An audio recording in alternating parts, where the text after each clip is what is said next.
Get all the things in a row. Don't ask me how I did it. I just did it. It was hard.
Atop the battlements of Castle Curmudgeon, where I admit here tonight, in the presence of you fine people, that I only hired Jim Eagle because he's a half-blind, one-legged, asexual Native American.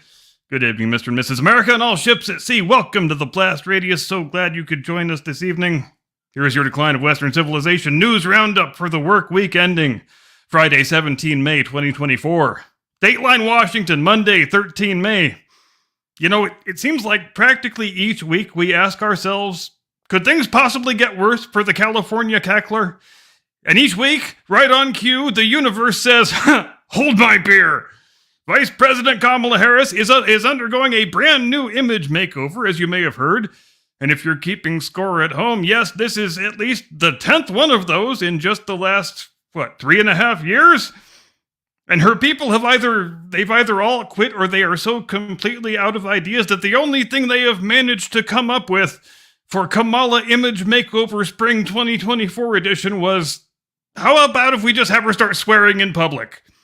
And so it was that Kamala Harris, while addressing something called the Asian Pacific American Institute for Congressional Studies Legislative Leadership Summit, sounds like a wild party, doesn't it? In a moment that was supposed to appear organic and spontaneous, but was very obviously scripted and pre-planned, declared the following, and I'm going to read out the entire larger quote so that you can revel in the glory that is Kamala Harris's intellect. Quote, so here's the thing about breaking barriers. Breaking barriers does not mean you start on one side of the barrier and you wind up on the other side. There's breaking involved.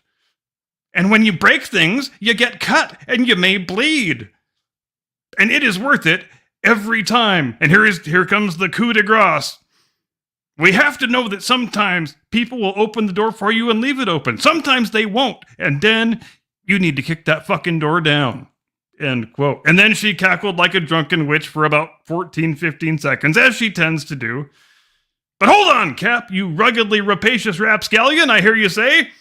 Kamala Harris said this? You mean the same Kamala Harris who's been the recipient of more unwarranted professional advancement than possibly any human being who has ever lived? The Kamala Harris that future historians will likely point to as a cautionary tale of how totally absurd things can get when you unshackle upward mobility from skills and experience and work ethic and temperament and start allocating political power according to external physical characteristics. Kamala Harris, the childless 50-year-old spinster who married a dude with adult children just so she could pretend to be their mom? Which I'm sure totally isn't offensive to their real mom. That Kamala Harris? That one? She's actually got the temerity and the crippling lack of self-awareness to be giving lectures about breaking barriers and kicking doors down? You're freaking serious right now? Yes, dear viewer. Afraid so. Serious as a heart attack. From Maine to Montana to South Carolina, she's the only VP with a goddamn vagina.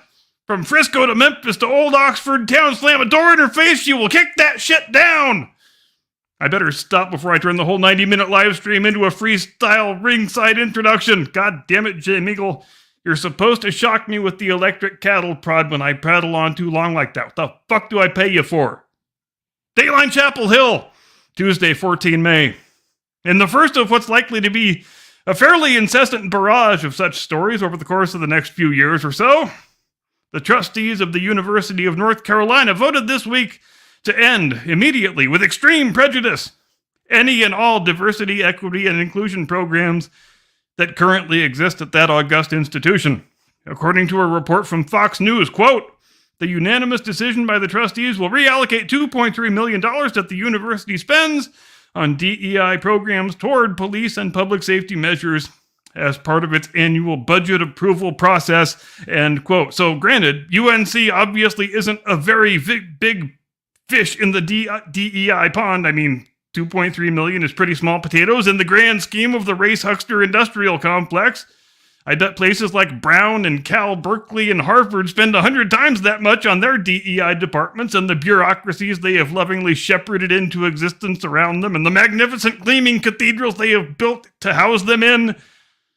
But the wave has crested, y'all. I know you don't want to hear that. I know people who have spent their whole lives and livelihoods getting wrapped up in this scam, but let's just put it this way. If the life trajectory you are planning for yourself is to get a queer black studies degree and a women of color studies degree with a minor in paraplegic transgender Eskimo studies, and then you're going to spend your whole career in various fabulously well-paid faculty positions in the DEI departments of a series of highly prestigious universities, you may want to learn a skilled trade, just as a backup, is all I'm saying. And you know what the straw was that broke the back of the DEI camel? And I guess it's fitting that this all comes down to a camel analogy. It was when all the normie parents watched the Arab Spring Break on television, because it's easy to be oblivious as a parent sometimes, as your kids are being inculcated with some of the world's worst ideas all the way from kindergarten to elementary school to junior high to high school. Right up until the moment you see your 19-year-old honor student daughter cosplaying on television as a Hamas suicide bomber. After that, it's just never quite as easy to look the other way anymore. After that, your average oblivious normie parent might just be shocked into thinking, I think I'm not entirely sure I'm cool with paying for all this. I think, in fact, I might actually vote for Trump. Dateline Grossoutville, Wednesday, 15 May. Now, at first glance, you might view it as a step in the right direction when I tell you that this year, Sports Illustrated is going to return to putting an actual female on the cover of the swimsuit edition, rather than a woman-faced minstrel in a lady's swimsuit with his junk tucked back, which has been their habit in recent years. Can't imagine why those sales numbers have crashed so badly, guys. It's a real mystery. But don't get yourself too encouraged, because the other shoe is about to drop when I tell you the female cover model is the 69-year-old CBS morning host Gayle King. Now, first things first. Does she look pretty good for age 69? I guess. The cover photo that they have released is so heavily airbrushed, it may have actually crossed the line from photograph to digital painting. But whether she looks good or bad for her age is not the point. The point is that no 69-year-old woman should be doing sexy photo shoots in a swimsuit, because 69-year-old women are not supposed to be sexy. No young man of reproductive age ever looked at any 69-year-old woman in any context and said, yeah, baby, that's what I'm talking about. And you know how I know that? Because I used to be a young man of reproductive age, and when I was one of those, in my adolescent years in particular, the Sports Illustrated swimsuit edition was arguably the most important print publication of the entire year. If you were a boy or a young man of a certain age, you acquired yourself a copy of that magazine by any means necessary every year. And in one of the years in that period, I can't remember if it was 89 or 90 or 91, but somewhere in there, they brought back Cheryl Tiegs to do a photo shoot at the very advanced age of 42. And did she look good for being 42? Of course she did. She looked freaking great. But did that matter to me as a 15 or 16-year-old boy? No, it grossed me the hell out because that chick is the same age as my mom. Women in their 40s are not supposed to be sexy. There is an age in your life for being sexy, and that's not it. Are you listening, Madonna? Because I think you probably need this talk more than Gayle King does. If you're old enough to have a goddamn AARP card, stop trying to be a sex object. You're not one. It's just freaking disgusting. Nobody wants to see their grandmother's vulva on Instagram. In fact, nobody wants to see anybody's grandmother's vulva on Instagram. I guarantee you, literally no one. The SI swimsuit edition used to be a major cultural institution because it stuck by a simple formula. We take the most beautiful young women in the world, we dress them in the sexiest swimsuits, and we photograph them in the world's most exotic locations. Now it seems to be dedicated to helping senior citizens and transvestites live their truth and feel good about themselves. So best of luck, SI. And again, no idea why those sales numbers are in the tank. Dateline Washington, Thursday, 16 May. Attorneys general in 18 states, led by Tennessee, filed suit against the Biden administration this week, saying the federal government, through the Equal Employment Opportunity Commission and the Justice Department, is illegally imposing its pro-transgender rules upon private companies and their employees, saying the new executive rules seek, quote, to enshrine sweeping gender identity mandates without congressional consent, end quote. A recently issued enforcement document from the EEOC unilaterally declares that Title VII of the Civil Rights Act of 1965, quote, requires all covered employers and employees to use others' preferred pronouns, to allow transgender individuals to use the shower, locker room, or restroom that corresponds to their gender identity, and to refrain from requiring employees to adhere to the dress code that corresponds to their biological sex, end quote. All of which would probably come as one hell of a shock to the guys who wrote the Civil Rights Act of 1965. I'm guessing they would be pretty taken aback to learn they were enshrining in law that if your male employee declares himself a woman, you have to let him use the ladies' room. Joining Tennessee Attorney General Jonathan Skrmetti in the lawsuit are the Attorneys General of Alabama, Alaska, Arkansas, Georgia, Indiana, Iowa, Kansas, Kentucky, Mississippi, Missouri, Nebraska, Ohio, South Carolina, South Dakota, Utah, West Virginia, and Virginia. Skrmetti said in a statement, quote, in America, the Constitution gives the power to make laws to the people's elected representatives, not to unaccountable commissioners, and this EEOC guidance is an attack on our constitutional separation of powers, end quote. And of course, he is absolutely correct. But here's the thing. The wokesters know they're probably going to be out of power soon. And they might be out of power for a good long time, ideally forever. So they're going to ram down as much of this crap as they possibly can between now and next January 20th. And they are not going to trouble themselves unduly with any concerns about propriety or constitutionality. And I, for one, can't wait to see the list of pardons that Joe issues on his final day in office. Remember all those sleazy criminals that Bill Clinton pardoned on his last day? I bet this list makes that list look dignified by comparison. And I bet at least half a dozen of the people on the list are named Biden. Dateline Kansas City, Friday, 17 May. After a week in which the biggest contrived firestorm of made-up social controversy was over a Catholic guy saying a bunch of Catholic things at a Catholic school, Kansas City Chiefs place kicker Harrison Butker has received the support of exactly one of his teammates. Just the one, which is really stunning and brave when your teammate and coworker is being targeted for destruction by the woke rage mob, and a grand total of one freaking guy is willing to publicly stand behind him. That is where we are now as a society. But what did Harrison Butker say that was so controversial? beats the hell out of me. Really, I listened to the entire speech more than once. And as a man with no dog in the religion race, I didn't even hear him say one thing I disagree with.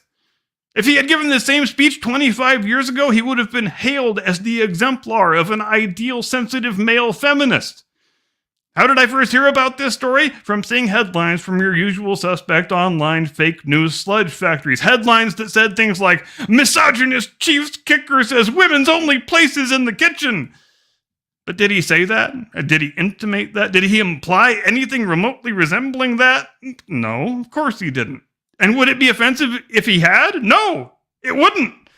He said to the young women in the audience that while some of them will surely accomplish great things in their professional careers, for most of them, the most important and gratifying vocations they will ever have are wife and mother. And if we are really in a place where saying something as self-evidently true as that is cause for a nationwide woke ragegasm, maybe we really are doomed. And moreover, if our friends on the left are so bent on intellectual world domination that they can't even countenance a Catholic guy saying Catholic things to a room full of other Catholics, they should really stop calling themselves tolerant, because they're just about the most goddamn intolerant people that ever lived.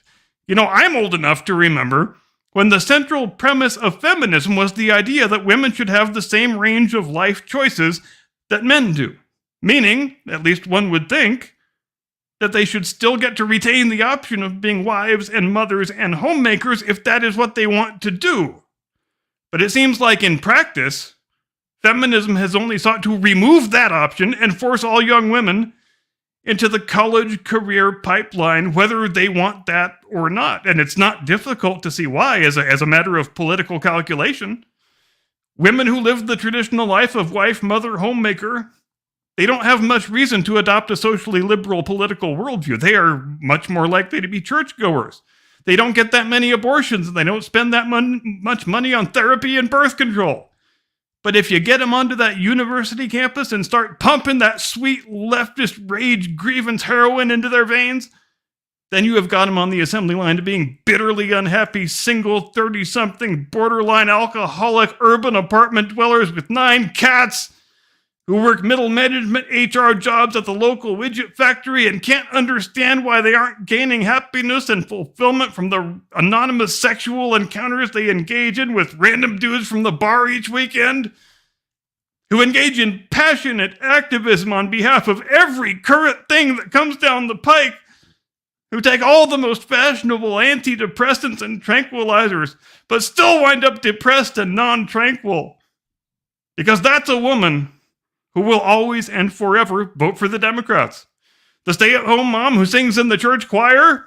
Not so much.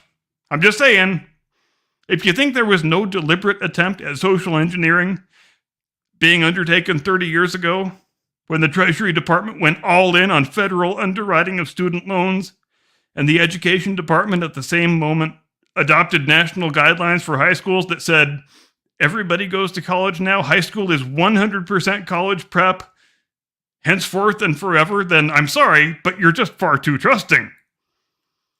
And I feel like this was a freakishly long roundup this week. You see what happens when I write the damn thing on Saturday with no time pressure? Anyway, that is the merciful end of the week that was. May it rest in peace. And now I lob a half-court alley-oop pass to the man who slams it home and shatters the living hell out of the backboard and stands there flexing like a total badass as the broken glass crashes around him in slow motion. Your illustrious host, my distinguished colleague, the man who is the large furry hominid what Black George Washington is to America, your friend of mine, the one and only Mr. Caucasian Sasquatch!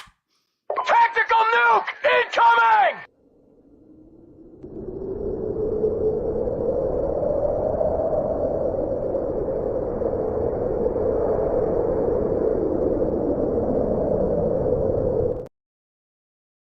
Captain Curmudgeon's not phoning it in this week. That's good to know. Good evening, ladies and gentlemen. Welcome to the Blast Radius, where this week we're going to take a look at a handful of memes that I've got picked out over here. We're going to investigate Florida Man, which I have picked out over here, and we've got a guest backstage. I'm going to bring him right up here to have a chit chat. So, Midlife Bro Logic, welcome to the show, bro. How are you doing tonight?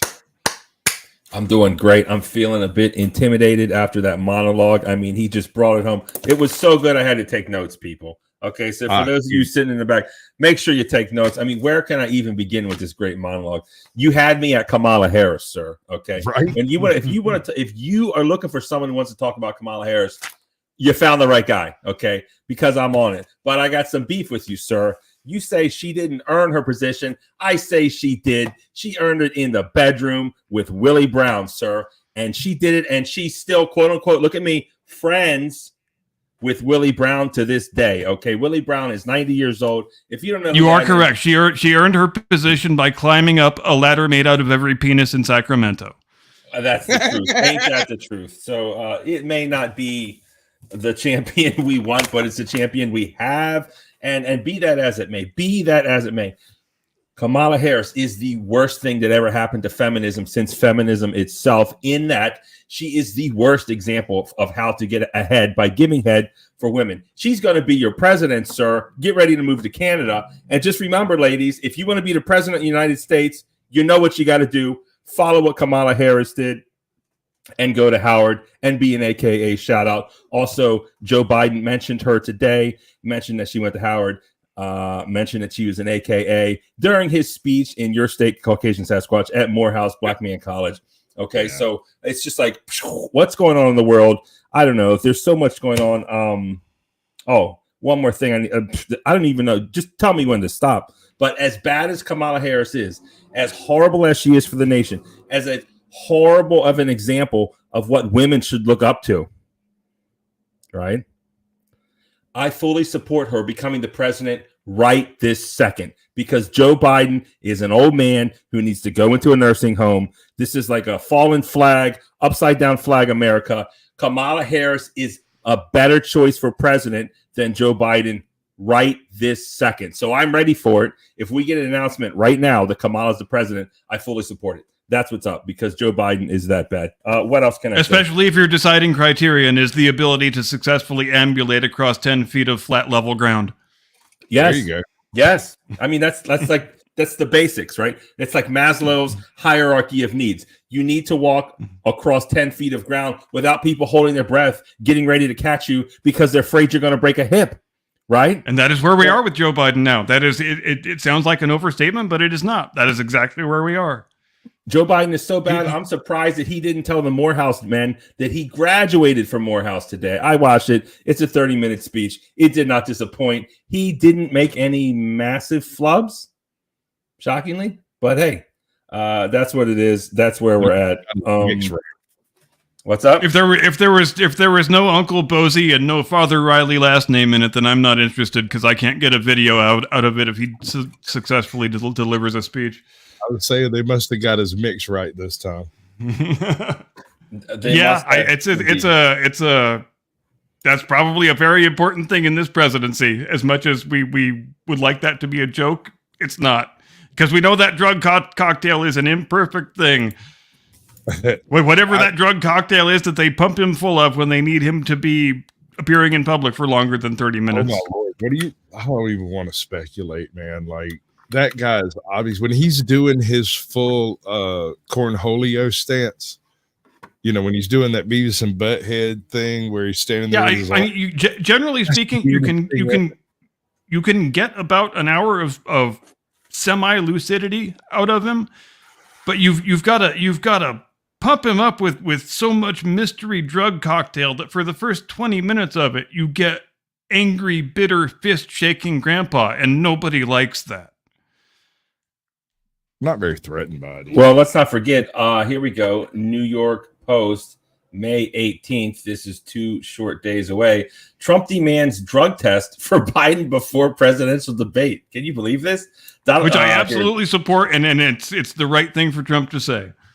Donald Trump demanded on Friday that Joe Biden be drug tested ahead of the 2 presidential debates both candidates have agreed to participate in. The former president cited the incumbent's State of the Union address in March in his call for drug testing, alleging that Biden was high as a kite when he delivered his speech. Man, Trump's been on fire on this campaign trail. He's been giving it to Biden. It's so good. It's so hot. It's so right now. I just want to debate this guy. You know, I'm going to demand a drug test too, by the way, Trump told Republicans during the speech. at his GOP dinner in St. Paul, Minnesota. That's pretty dope, man. Could you imagine if the president had to take a drug test ahead of time? What'd you say? Have you heard the list of things that they're doing for this debate? This is the strangest debate I've ever heard of. They want it's well, for one thing, it's being done completely outside the auspices of the Commission on Presidential Debates, which means that body is hopefully probably dead now, which would be good for everybody. Definitely defunct currently, but they're wanting to do it with zero audience, no public. Well, and of course, the reason Biden's people don't want to do it under the auspices of the commission is because the commission would probably want Bobby Kennedy to be on the stage, and that is the absolute last thing that Biden's people want under any circumstances. I see that. There's supposed to be distinct breaks between the individual questions. They're going to do like a question and then bounce back and forth between the debaters and then cut to commercial and then come back. That's how it's explained to me. And I'm like, that's wild. But wait a minute. Let's be honest. Let's be fair. Let me put my bias for Joe Biden on the side, right? And let me speak freely and honestly. Remember the first debate with Trump and Biden? I mean, Trump was kind of a douche, right? Trump was just like too sorry. I live in Baltimore. He didn't handle that debate well. He didn't follow the rules. It was just like this, one of these beatdowns when you get up on these panels and people just talk over you and stuff. It's like, that's not good. So Trump was a bad boy. I thought in both of those debates, he far too often forgot the first rule of politics, which is when your opponent wants to go out there and step on a bunch of rakes and make a complete ass of himself, don't freaking interrupt him. Right. Yeah. Do you reckon the breaks are going to be for the IV drip to catch up? I mean, I feel like I should make a Jack Kevorkian joke, but I can't think of one. I was trying my best to figure out what can you do in a 4-minute, 5-minute break that makes it worthwhile to break up a debate that completely. That is like Angelo Dundee is going to come in from the corner and get him ready for the next round. Come on, all right, baby, you gotta keep going to the body, and then the left hook. You're doing great, baby. You do that far too well. get him to spit in the bucket, clean out his mouth guard. Oh wow! So I got some Florida Man headlines over here. Is there anything else in the current events y'all want to go over? Yeah, I have my list. I mean, how much time do we have? Can I go down what it's all from? You've got another hour. We're at the 30-minute mark, which is fire away. Okay, this. Give me the money. Give me the money. Okay. And if we were like monetized and stuff, that would be the point in time where I would. Hey, some of us are monetized. Yeah. Anybody here can send me a super chat right now, and I'll prove it. Awesome. Right? Speaking of monetization, newsflash: I got my 500 subs and 3,000 watch hours. I'm under review, and I'm honestly scared because if I don't get monetized, I don't know what I'm going to do with myself. So if there's anyone out there that wants to say a prayer for my super chat monetization. Is it 500 subs now? It is now. No, it's a lower tier. You can get super chats, but not watch hours, which it would be nice. I had to get all the way to 1,000 before I got jack shit. Yeah. Yeah, no, but you're an old school YouTuber, and that's something I've been trying to bring you out of, is that mentality of being in your little box, doing your little thing. I get it. You enjoy it. It's fun. You seem to have a blast doing it. And I fully support it. I'm here for it. 10 toes down. I just think it needs a little sprinkle and jiggle the handle a little bit. That's all. We'll make it work. You just got to work it out. That's what Harmony Unleashed is for. Oh my God. Have I told you about Harmony Unleashed midlife? I don't know what that is. Oh, I sent him a cryptic comment before. There's a couple of months ago, we were having the conversation about AI scripts and whether or not Wish was AI written and generated. And I came to the conclusion that the plot was almost definitely done by an AI because it's totally bonkers. But beyond that, we decided to look into how difficult it would be to create what's the phrase? A Disney. No, series. the origin of Harmony Unleashed is I went onto GPT and I typed in, give me the pilot episode of a Disney Plus show about a strong, powerful woman of color who don't need no man for nothing. And we've got 3 seasons of Harmony Unleashed now. Yeah. And I spent a little time going to get some AI art and stuff. Are you being chased by large Mad Max villains? I'm sorry, I'm muted. You know, I live in Baltimore, and all these people on their motorcycles, they just can't give us peace, right? And you know, Brandon Scott, you know, Baltimore's a problem. Sorry, I'm muted. How often Did you guys get that bridge debris cleaned up yet? We're working on it, but guess what? The sailors are still in the ship. But let me get back to your monologue here, if I could. Go for it. This Gayle King thing, right? I kind of have mixed emotions about this, right? I don't like older women out here busting it open, bending over. Hey, look at me. I'm J-Lo. Look at my butt. It's big and round. You know, it's like, I get it, J-Lo. We've been looking at your butt for 20, 30 years, okay? And now that P. Diddy's back in the news, it's like, yeah, now you're kind of back in the news because we always kind of put you two together one way or another, right?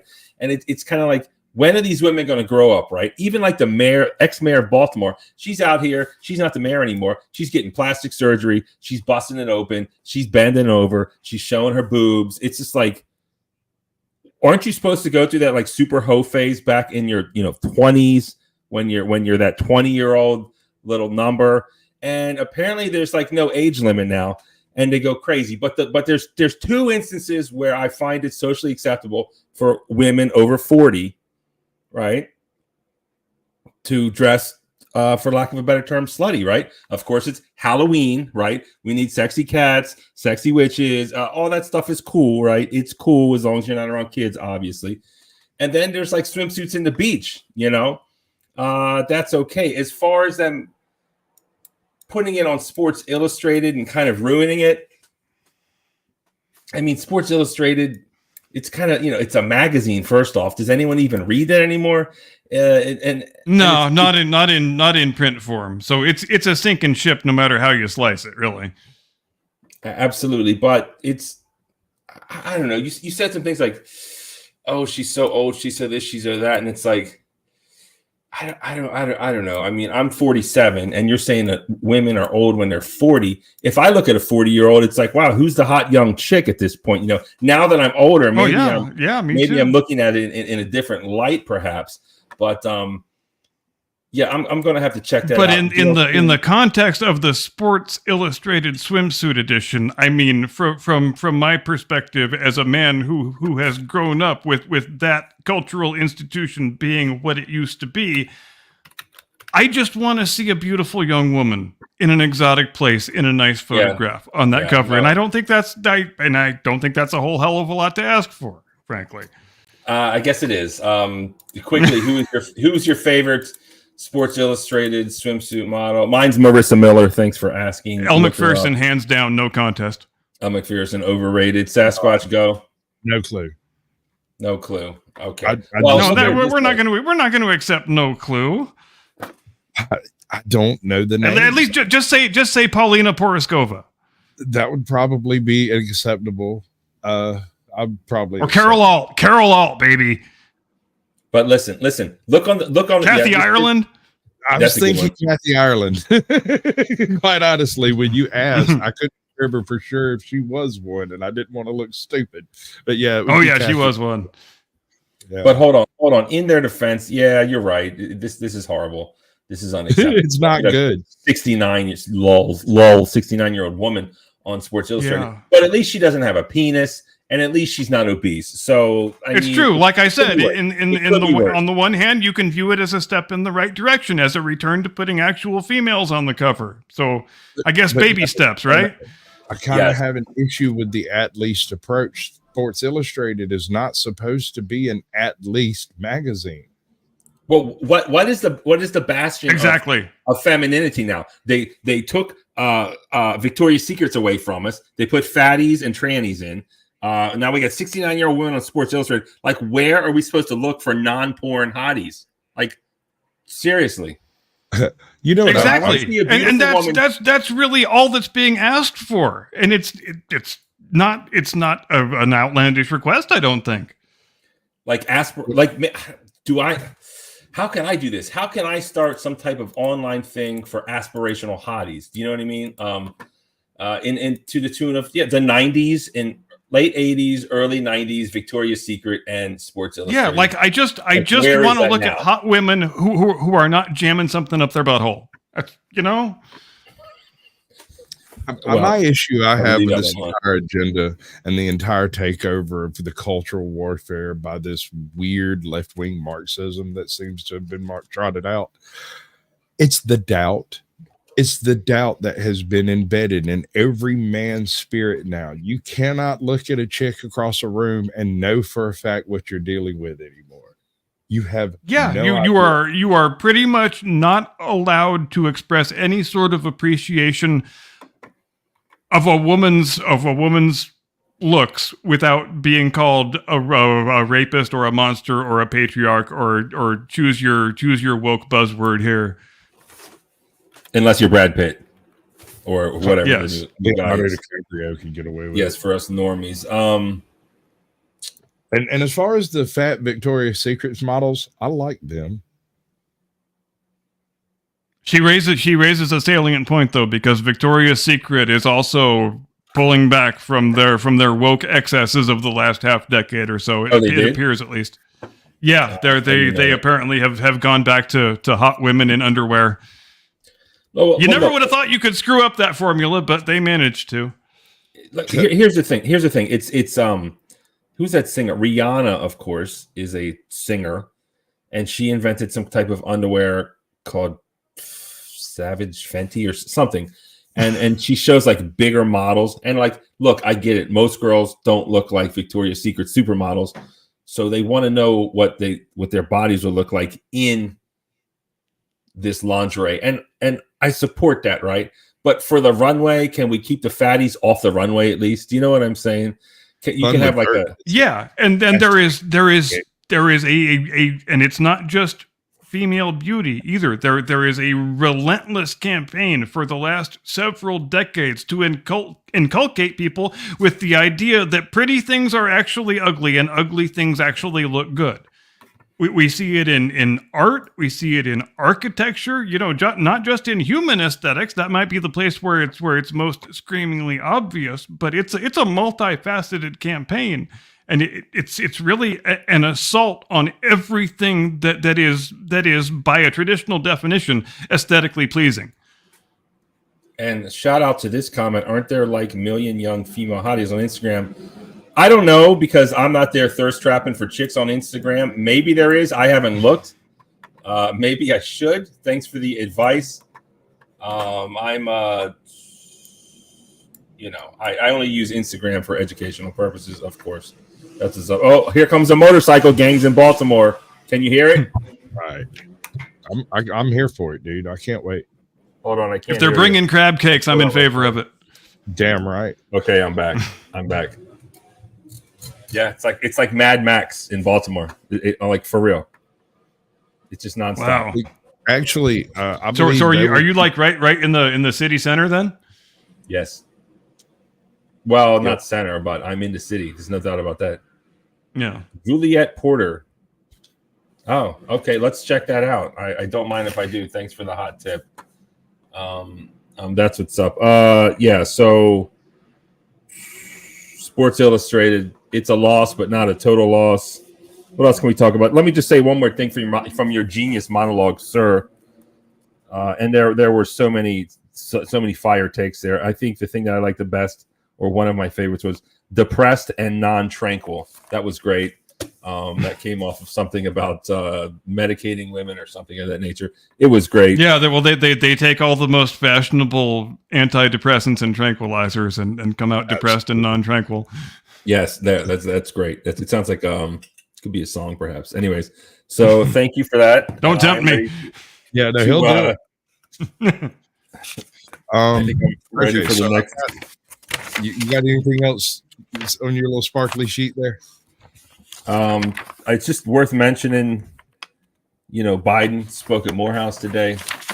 I mean, Right. what a joke that was. Of course, he's getting up there and just bringing that up, but when I What? looked at it, I had considered bringing it up for us to look at, but when I went and looked at it, it was a whole bunch of him just repeating the same phrases he's been saying, trying to say.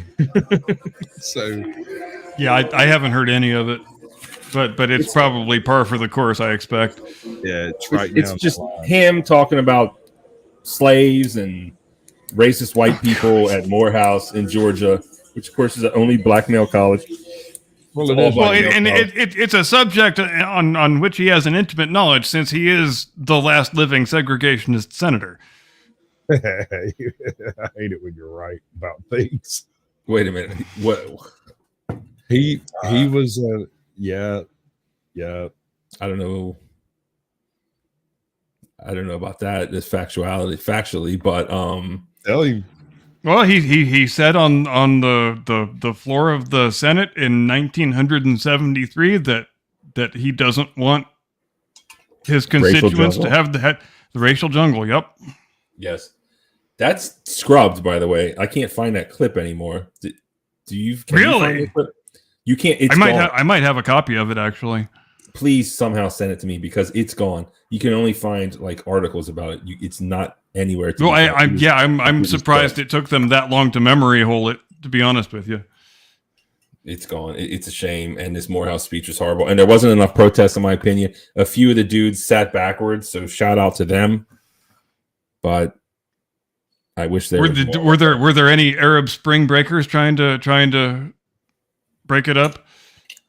Nothing during. There was a few on the outside, but nothing major there. Or maybe This they. guy did an on the scene report from a pro-Palestinian rally in Johns Hopkins. No, well, Yeah, yes. it seems like the Arab Spring break has lost a bit of steam in the last week or so. Well, I saw your show when you were talking about them, so we are just diametrically opposed on this. I think you're like a controlled Zionist who believes Fox News too much. I think you're wrong on this. Listen, if you don't support these protesters, guess what? All these Palestinians are coming to America, and I don't want that. Okay, I don't want that. So let's support the protesters. Let's support them because I don't like the fact that the Zionists are in control of America. And you can't call me you can't call me racist anymore. You can't call me a white supremacist anymore because it is so obvious. It is so obvious. Israelis live at a higher standard of living than us. They have Medicare for all. We don't. We're giving all of their money to them. I know. It goes back to the military-industrial complex. So miss me with that, right? But why not fund these big companies to just come and fix America, right? Like, hey, stop building bombs. Just fix Baltimore, right? Just fix Baltimore and we'll overpay you for that too. Like, why not? Why not? Why do we have to go fix these other countries? Why does Greg Abbott sit up there on the stage with all these Israeli flags talking about this and that? They're trying to cut back on our First Amendment rights that we can't even read the Bible at this point, apparently, because we can't say who put Jesus up on that cross. I mean, this is like stuff that's really happening in today. This is insane. People say Russia's the bad guy. I say America's the bad guy. Shout out to El Cheapo. Thanks for pulling up. That's what's up. And shout out. I to need to those walk you back a protesters. few steps to the. Did you accuse me of being a Fox News viewer? Well, it's not like an affirmative kind of thing. It just kind of threw it out there. Like, Okay, when you talk I'm just about these checking protesters- because that made my ears perk up nice and tall. Okay. I got a Florida man list of Florida man arrests made. Florida man wins election in a card game. Apparently that's a thing that happened. I don't know how that's possible. What happened? Say this again. Florida man wins election in a card game. I mean, am I supposed to pick or I mean, what is this? This is like clickbait. What's going on here? Some of this is kind of clickbaity, but the thing is Florida has something called sunshine laws. And sunshine laws mean that anything processed by the police is public information. And that's why you end up with so many wild Florida man stories, is absolutely everything goes across the desk of somebody that has a bone to pick with a cop somewhere. So Florida man tries trading live gator for beer. Apparently these things happen. I might have accepted the gator. I am planning on filming a movie. It's called Meth Gator. This is where freedom of information leads us. Right. So there was this one dude in Florida who apparently was fishing, and he caught a grenade. And his response to catching a grenade was to take it to the Taco Bell, where he could really blow up that bathroom. Wait, what did you say? Grenade and Taco Bell? Hand grenade. He caught a hand grenade while fishing. Is he magnet fishing? It doesn't specify, but his response. Last time I caught a grenade, I threw it right back at that German that tried to give it to me. So I don't know if you know this, but grenade is like a sexual term from, I think, Jersey Shore. Are you familiar with this? I did not know that. I think it means like ugly chick that you have to lay on top of to protect your friends. It's like you have to have sex with the ugly girl so your friends can have sex with the good-looking girls. I think. I don't know. Maybe someone in the chat knows. I'll look it up. I've been in the same relationship since 1989, so I'm not really up on the latest single-person lingo. Okay, I'll look it up for you though. But grenades and Taco Bell, and this is not like a poop joke. Okay, but let's keep going, I guess. It absolutely was a poop joke. I made the poop joke. Oh, I think I'm just confused. I mean, That's my co-host. I also laugh at farts, but maybe that. Deputies. Florida man arrested with guns, drugs, and a baby alligator. It's kind of wondering if they. That sounds like a fun weekend in Tallahassee, right there. Right? Wow! Just stop it. I'm actually glad the word alligator is on the end of that headline and it's not just baby. Yeah, actually, we should look at the bright side of this particular. Yes, look at the bright side of this thing. Is all I'm saying. Oh wow, that's the dude. Oh, she looks like a real piece of work, doesn't she? That's a man, or is that a trans? What is that? I'm unsure. This is undetermined, as yet determined. I'm pretty sure that's a female with a lantern jaw like Gary Cooper. I think it's a dude. Big old Adam's apple. It could be. It's difficult to tell sometimes anymore, I'm pretty sure it's especially in the women's prison. Dog poop gives So, Miami robber I away. actually caught this headline when it came out. The backstory behind this one: dog poop gives away Miami robber. Here's how: when he was running away with the money, he slipped on a pile of dog poop and got it on his shirt. He was able to get rid of the poop on his shoe, but the poop on his shirt remained. So whenever they found him in a crowd of other people, they basically just walked over and picked up the guy that smelled like dog poop. Which, Wow, that's grade A police work. Yeah, that is solid investigative tactics right there. Mhm. Exactly. the story would have been better if they had to take the poop to a lab and like genetically match it with like a little bit of A specific dog. Yeah, a specific Yes. dog. There's a 1 in 950 billion likelihood that this poop didn't come from Fido. He needs more fiber. Florida man blames paranormal activity for driving car with 2 missing tires. I'm actually digging up the video of this guy's arrest. He said he had been cursed and now his car didn't drive right, but he did not have tires on his rims. I bet Stormy Daniels believes him because she talks to dead people. Obviously. And Joe Biden shakes hands with him. Well, okay. No, that's not strictly correct. He shakes hands with ghosts, not corpses. He is a corpse who shakes hands with ghosts. This dude. is riding down the road on nothing but rims. The right side of the car has tires. The left side does not. Rims. He doesn't even realize it. He's that. I believe in New York they call that a Puerto Rican sparkler.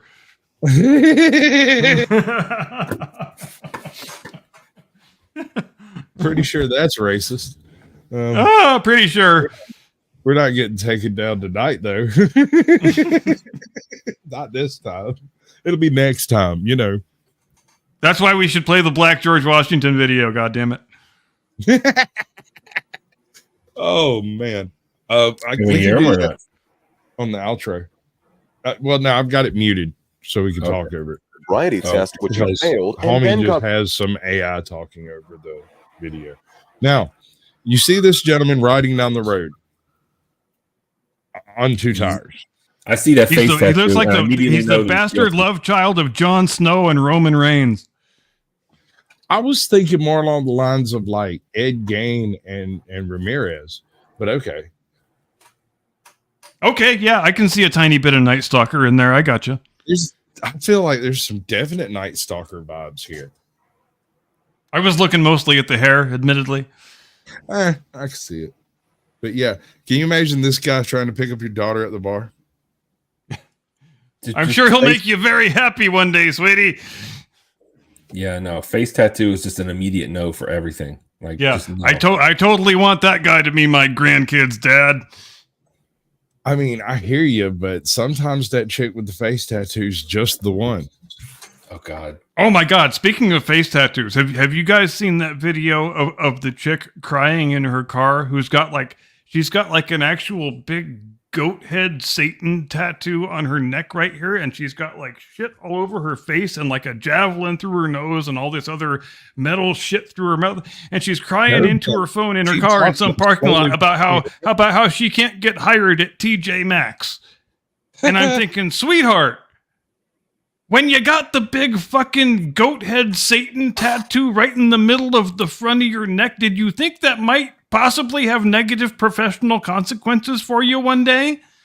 Well, no, she was going to be an Instagram model. I mean, it's really sad though. It is really sad. People make mistakes. Lord knows I've made them, but well, yeah, it's terribly sad, and you also just have to marvel at the level of obliviousness and stupidity being displayed. It's tough, but for a fat chick. I guess you can. Tattoo acceptance is increasing, right? Remember, we never had. I mean, there's a reason. There's a reason why the term face tattoo syndrome exists. And for anybody who doesn't know what face tattoo syndrome is, it means you get a fucking face tattoo because you obviously want other people's attention to be drawn to yourself, because otherwise, why the fuck are you getting a face tattoo? And then you get pissed off and offended when people look at your face tattoo. I never heard of this. Wow. Is this like Florida man arrested while trying to warn Space Force about battle between aliens and dragons? That's my favorite headline I have ever heard in my entire life already. Homie calls up the Space Defense Force. It explains the whole problem to him. The whole reason we have a Space Force is to take phone calls like that one, ladies and gentlemen. Pretty much. I mean, wow. I guess there's not a Space Force hotline, right? If you see aliens, give us a call. Not yet, at least. So I just want to see what the battle looked like. There might be actual live footage of it later in this video. Can a space dragon beat an Earth dragon? Where's it at? I seen it. I know you did it, bud. There it is. Bam. Boom.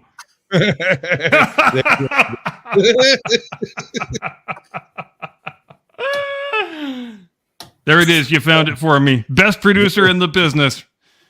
Real things, bro. So go figure. Everybody's had this scary porta potty thought when you go into the porta john and you're worried that door is not going to open when you try to get out. Well, it happened to this dude. But here's the thing. It wasn't locked and there was nothing in the way. He was just too screwed up to figure out how to get out of it.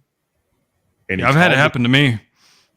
I mean, if you have it lost in a porta john. Granted, it had been flushed out pretty recently, so mostly I just got a bunch of blue shit all over me. But I know there was a couple logs in there somewhere. Music festivals are why porta potties still exist. I mean, right? Music fest. What? Porta potties? They're on Construction? job sites. Yeah, construction. You need them. Yeah, I see it.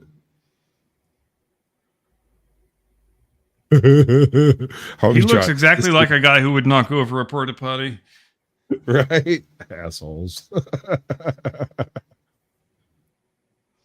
All right, this is probably my favorite ad, my favorite headline in this whole thing.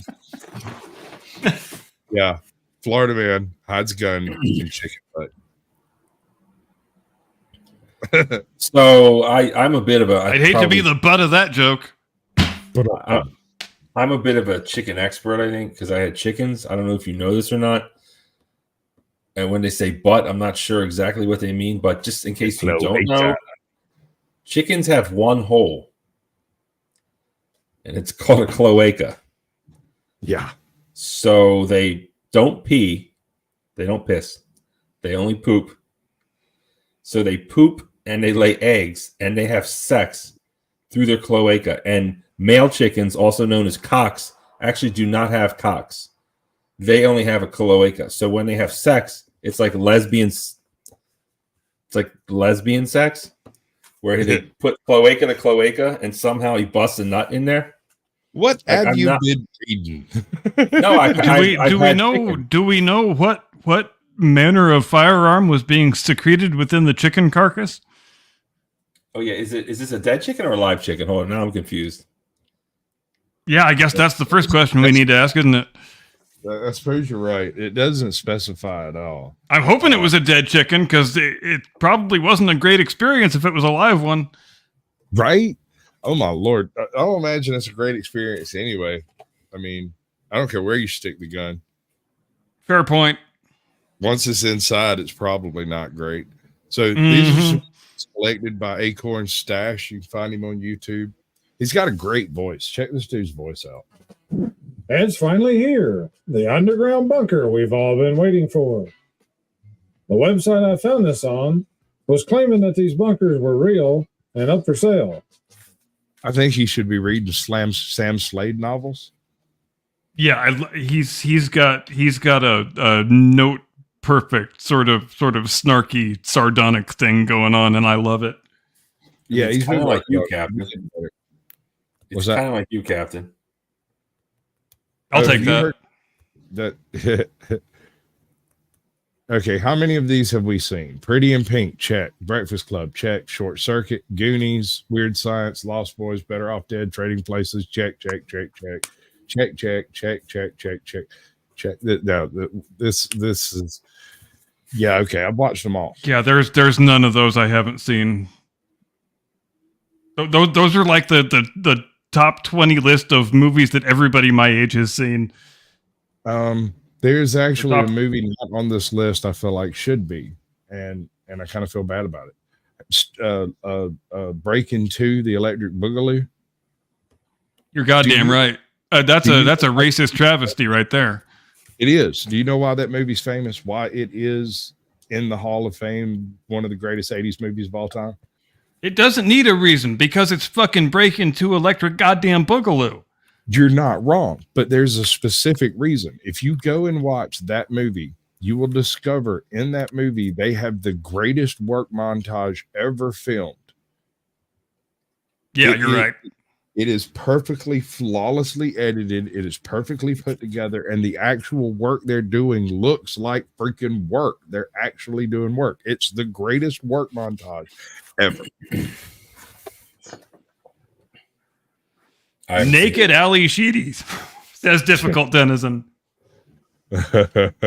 You know, when she was a certain age, I wouldn't have minded, but she had a limited window. That's rough, dude. That's pretty hard. I'm just saying. I mean, you're not. I mean, okay. Breakfast Club, Ali Sheedy. Who doesn't like the weird chick? Don't lie. All of y'all thought about it. Y'all looked at the back of the class and was like, so what about the weird chick? Yeah. The chick you look at and say, I've get through some makeup on her. She'd be hot. Batteries not included should have been on that list. He's correct. He's right. Taping the charts on a Sunday.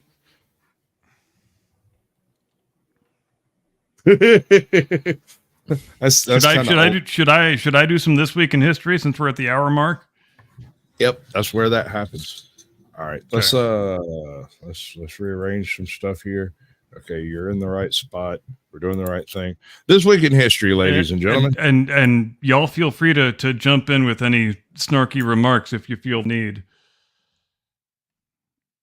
All right. Yeah. 12 May, 907 AD. Zhu Wen forces Emperor Ai into abdicating, ending the Tang dynasty after nearly 300 years of rule. 1191, Richard I of England, Lionheart to his friends, marries Berengaria of Navarre in Cyprus. She is crowned Queen Consort of England the same day. 1551, National University of San Marcos, the oldest university in the Americas, is founded in Lima, Peru. 1588, the French Wars of Religion. Henry III of France flees Paris after Henry I, Duke of Guise, enters the city and a spontaneous uprising occurs. 1743, Maria Theresa of Austria is crowned Queen of Bohemia after defeating her rival Charles VII, Holy Roman Emperor. 1780, American Revolutionary War. In the worst defeat ever suffered by the Continental Army, Charleston, South Carolina is taken by British forces. 1797, the War of the First Coalition. Napoleon Bonaparte conquers Venice. 1846, the Donner Party of Pioneers departs Independence, Missouri for California on what will become a year-long journey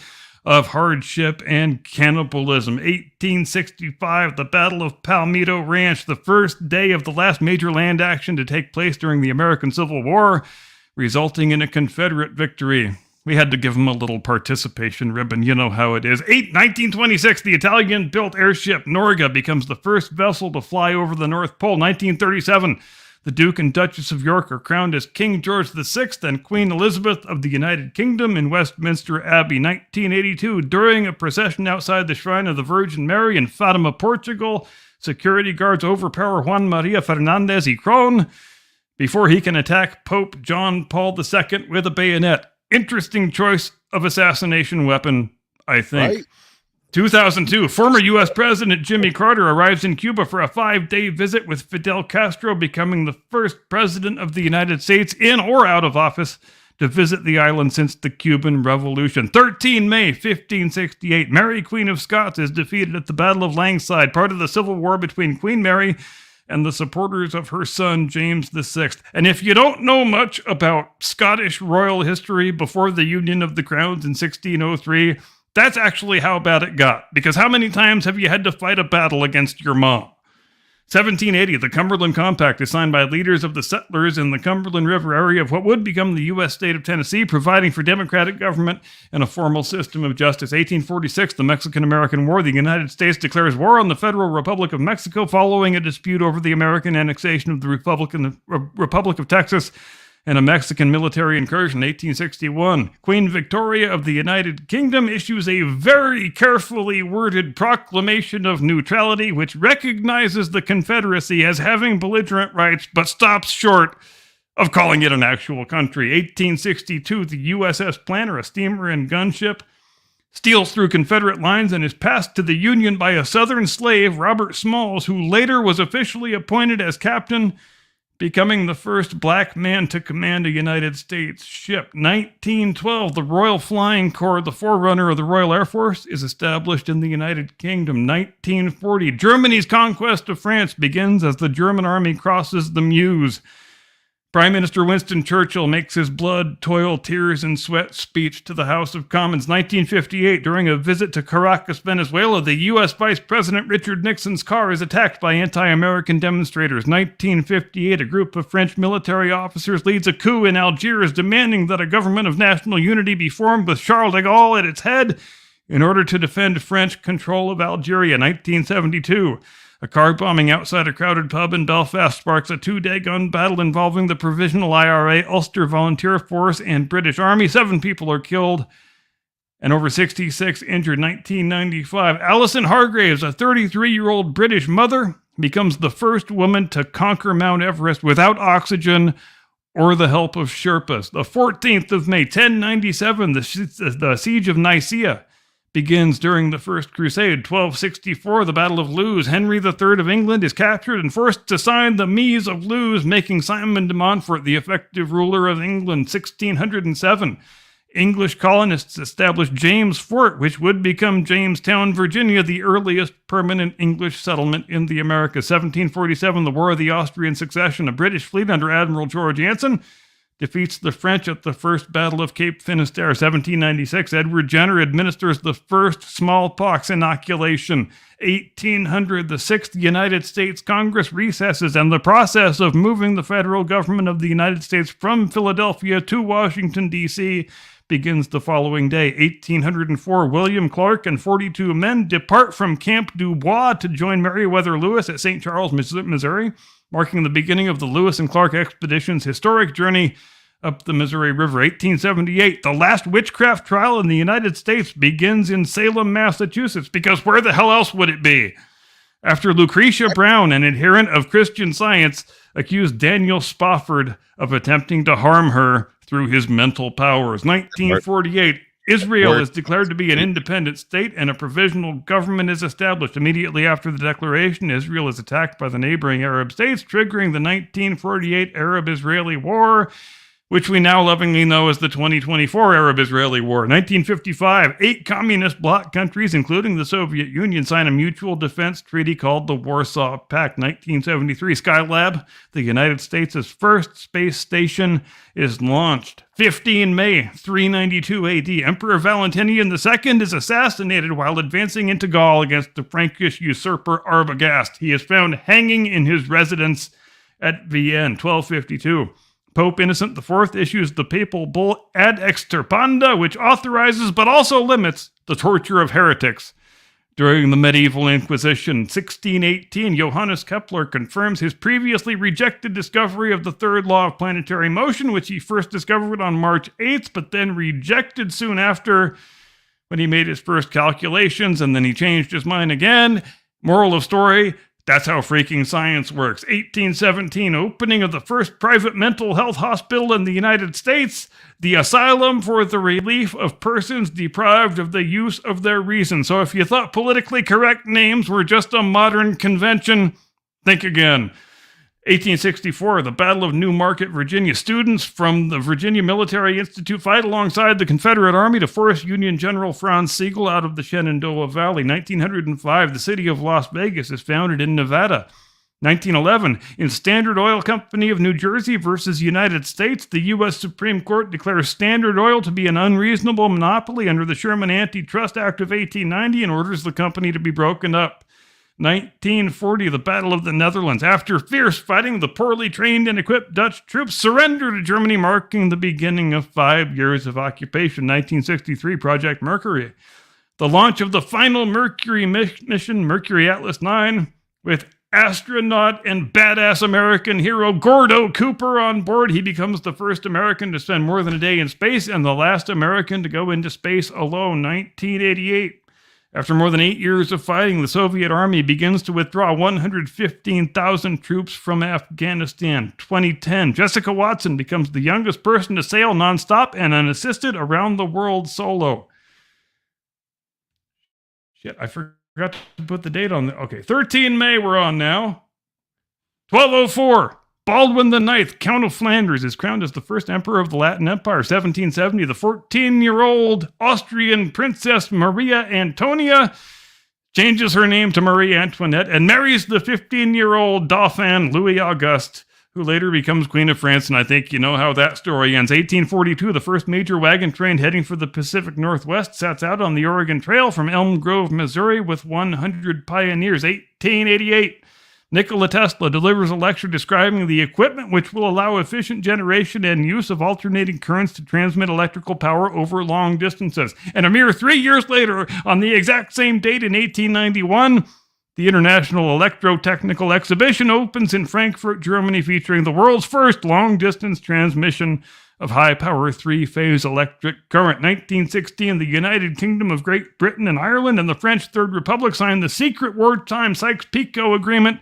partitioning the former Ottoman territories, including Iraq and Syria, an agreement whose effects are still being felt acutely right up until the present day. 1951, the first regularly scheduled transatlantic flights between Idlewild Airport in New York City and Heathrow Airport in London, operated by El Al Airlines. 1966, the Chinese Communist Party issues the 16 May notice marking the beginning of the Cultural Revolution. 1991, Her late Majesty Queen Elizabeth II of the United Kingdom addresses a joint session of the United States Congress.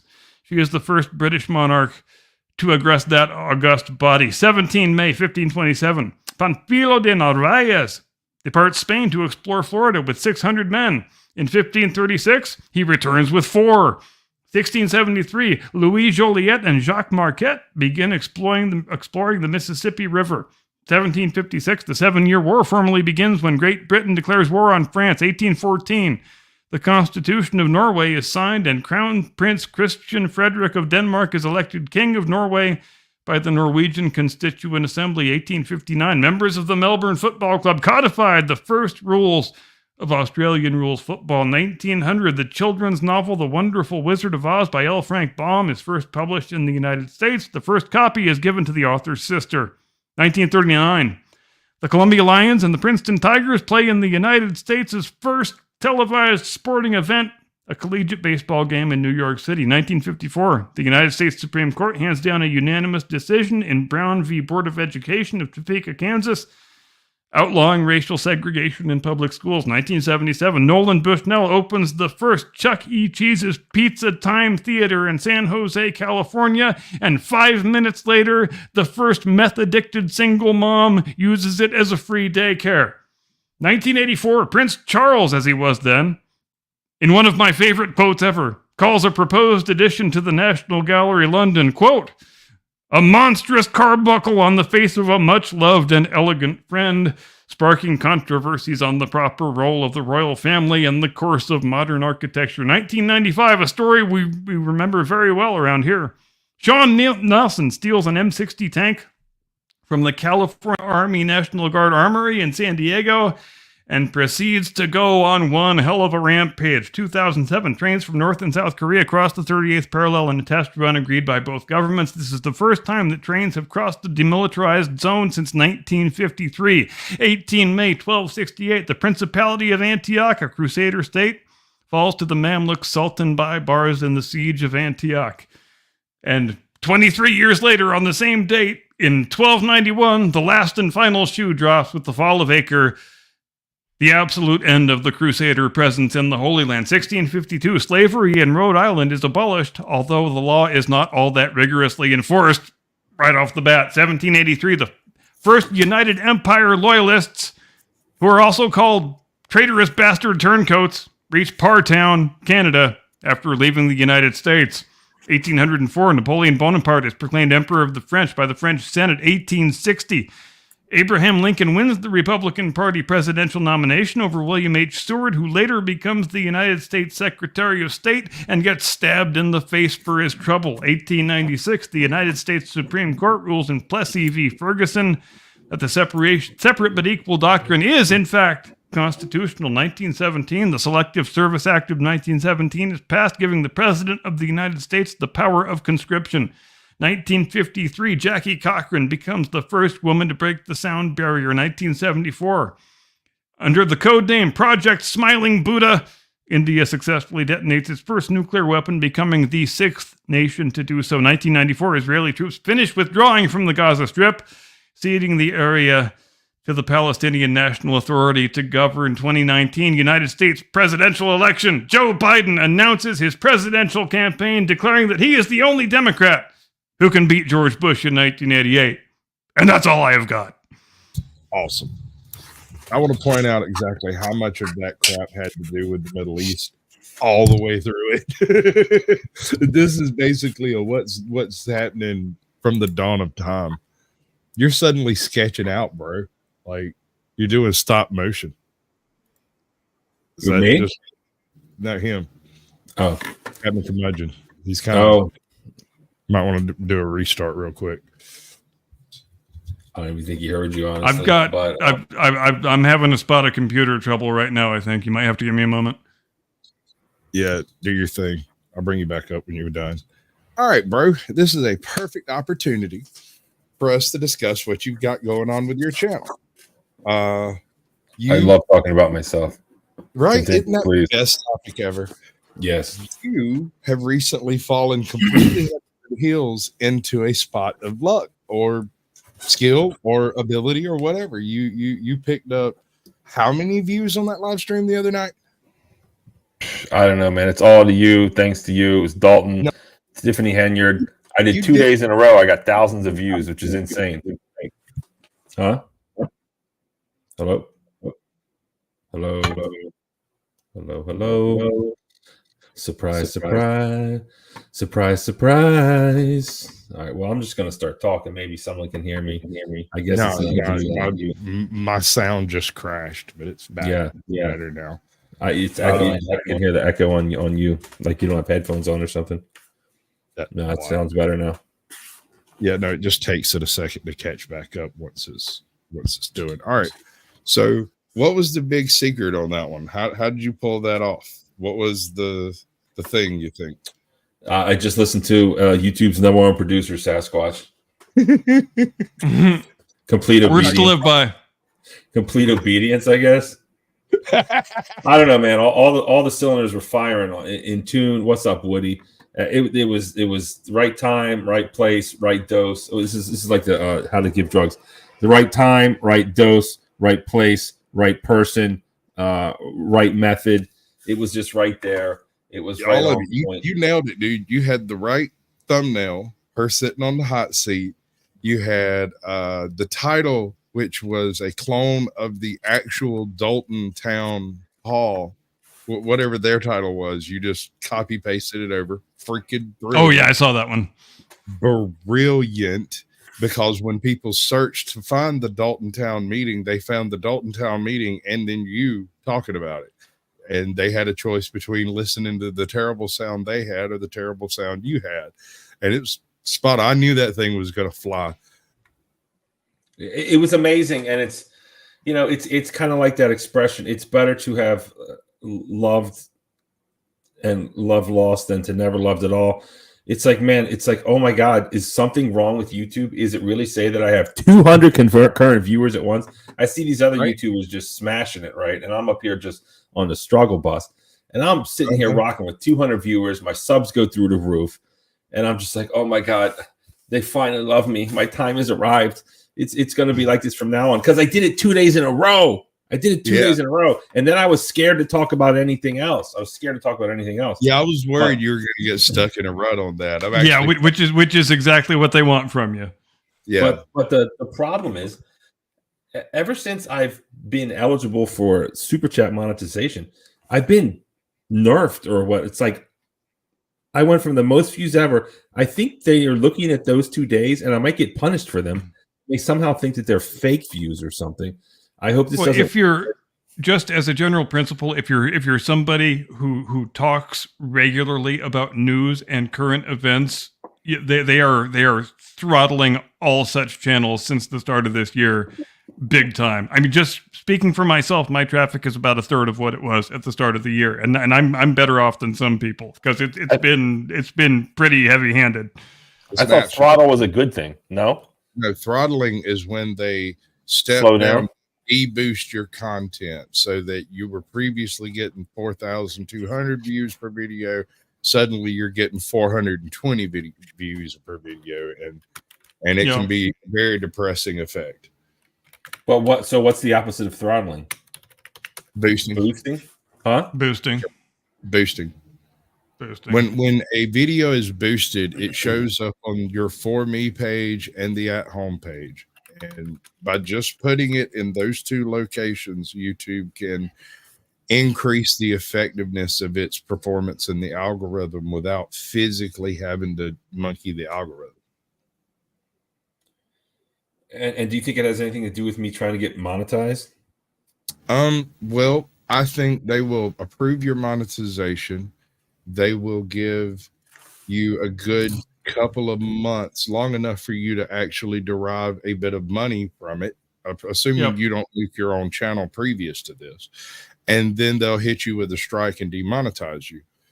And after that, you'll start talking along the lines they want you to talk down, rather than just doing your thing.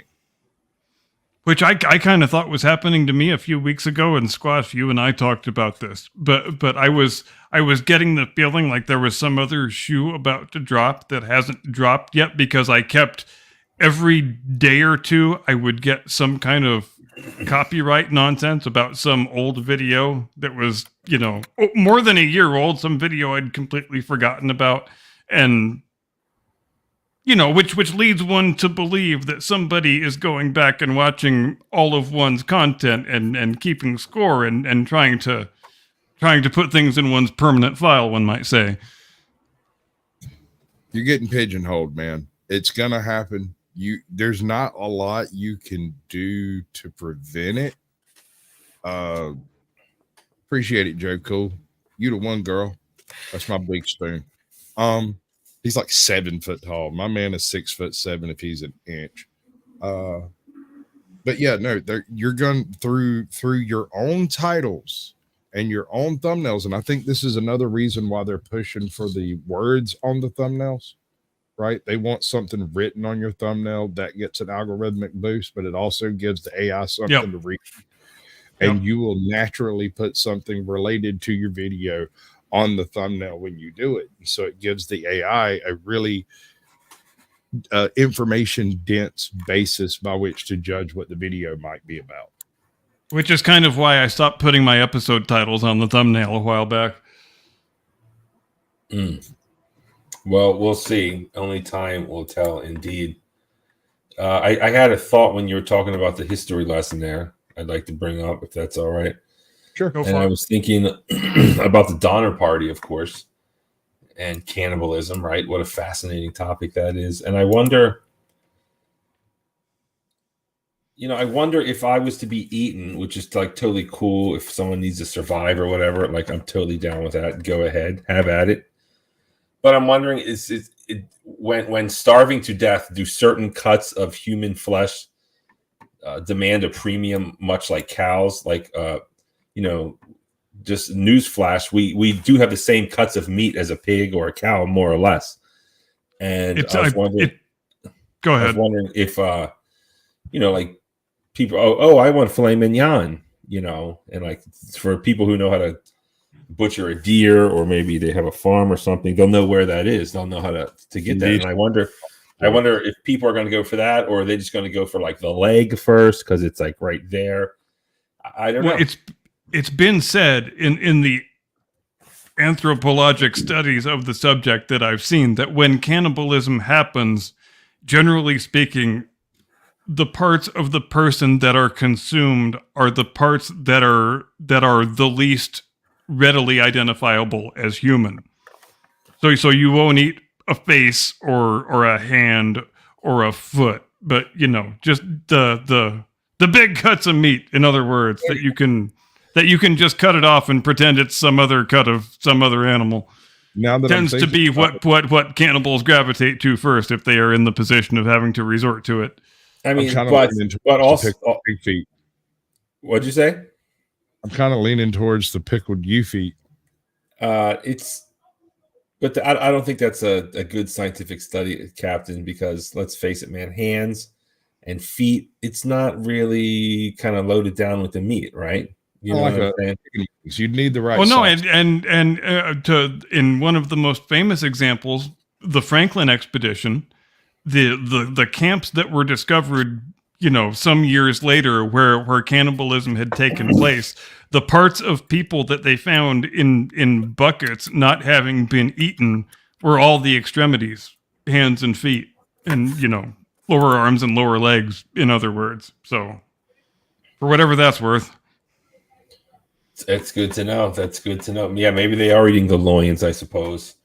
I can say probably this. look just like a pork chop. And I think it was much the same as that in the famous Chilean airplane crash.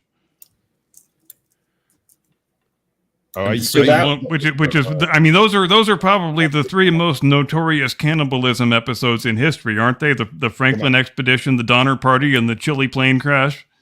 yeah. Well, the chili plane crash, they didn't have fire, so they had to That's they true. actually made like beef jerky on top of that aluminum plane Yeah. with no salt. So they just dried it out in the sun on the aluminum plane. Stalingrad. Yeah. Talk about a bad thing getting worse. That's a historic cannibalism scenario. Stalingrad in World War II, there came a point where, there was just so many people dead, and almost all the animals had died due to airburst bombs and whatnot. There weren't even any freaking pigeons in this town. Well, and also the famines of the 1920s during the first Soviet industrial revolution. There were reports of people having kids just to raise them for food. That's how bad the cannibalism got there.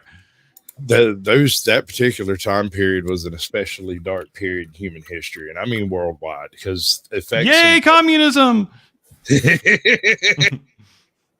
But I mean, I guess not to. I don't know. Obviously, not a funny subject, right?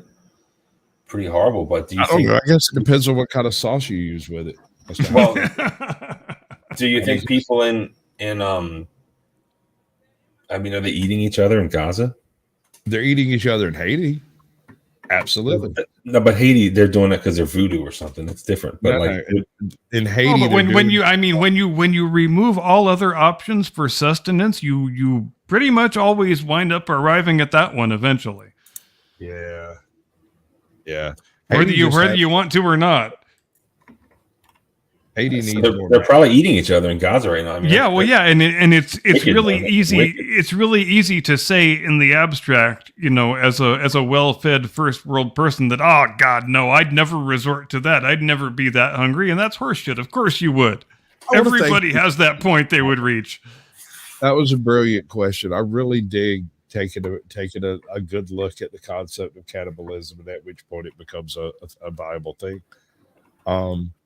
Well, apparently the expression. So first off, Moby Dick was real. I don't know if you know that or not.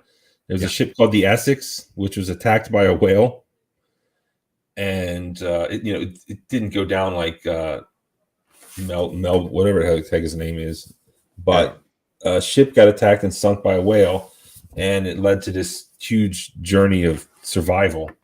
That wasn't the only killer whale in history. There, for a period of time, there was a Roman town that was terrorized by a killer sperm whale that, for whatever reason, showed up and started sinking all of the ships that were trying to come in and out. I didn't know that, but what was I going to say? Oh, I don't think there was cannibalism in Essex that was at least written, or I'd have to reread that. Honestly, I didn't know we were going to talk about cannibalism. But that whole thing, drawing lots and drawing the shortest straw, allegedly comes from sailors when you're sitting out in the ocean in a life raft or a life boat, like before helicopters were invented, with nothing and no help. You just draw straws to see who kills themselves. Deletes themselves. And that's also why the custom exists of, if you find a stowaway, he gets eaten first. Yeah.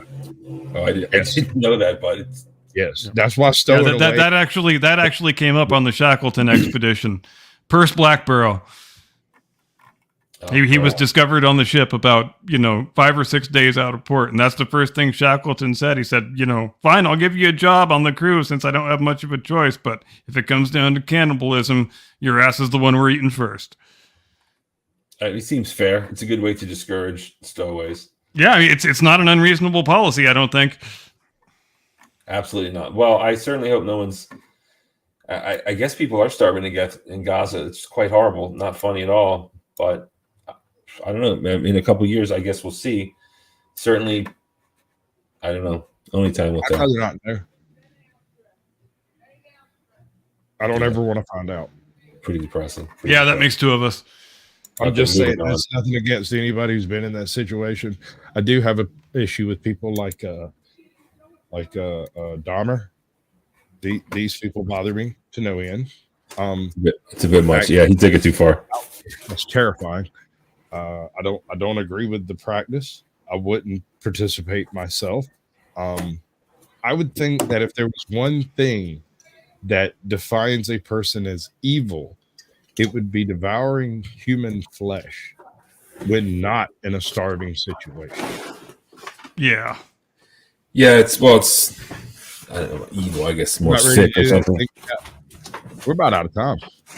Oh, The thing Okay. I want him to sing, I better could- talk us out, hadn't I?